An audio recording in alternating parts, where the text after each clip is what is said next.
Guys, Somnath કિચનમાં આપ સૌનું હાર્દિક સ્વાગત છે.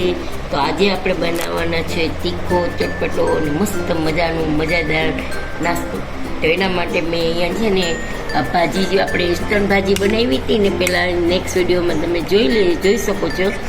સીધી જ બધું સબ્જી વઘારી અને બનાવી લીધું છે એનું બેઝ.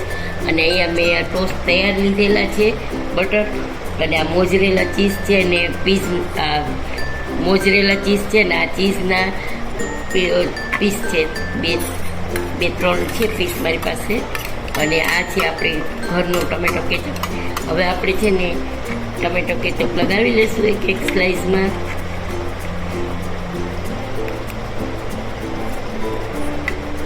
આવી રીતે આપણે બધી સ્લાઇસમાં લગાવી લઈશું.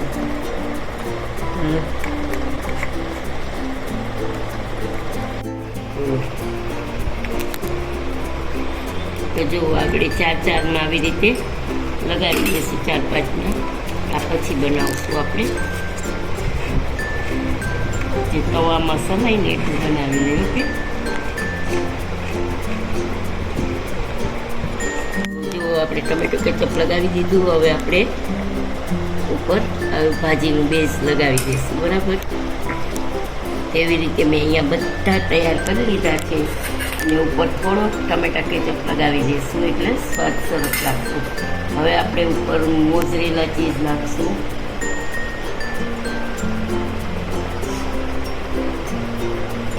જોઈ શકો છો કે જોઈને જ એમ થાય કે વાહ, મજા આવી જશે ચટપટું.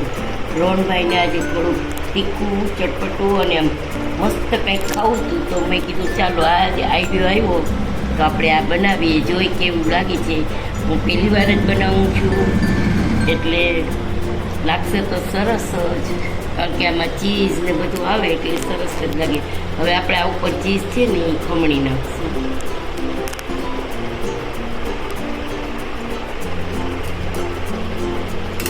અહીંયા મેં તવો મૂકી દીધો છે ગેસ ઉપર. તો ઓલમોસ્ટ આપણું જે છે એ તવો તપી ગયો છે.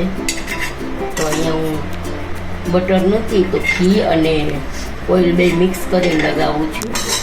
તો હવે આપણે છે ને આવી રીતે આ સ્લાઇઝું ગોઠવી દઈશું.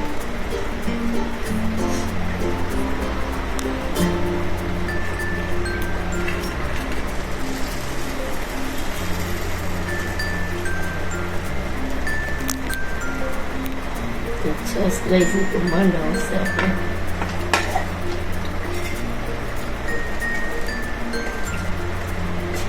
આવી રીતે આપણે 6 સ્લાઇસ આવી છે, આમાં ગોઠવી દીધી છે.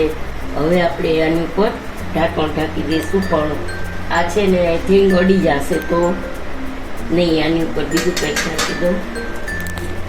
આપણે જોઈ લઈ આપણા ટોસ્ટ રેડી છે. મસ્ત થઈ ગયા છે, સરસ.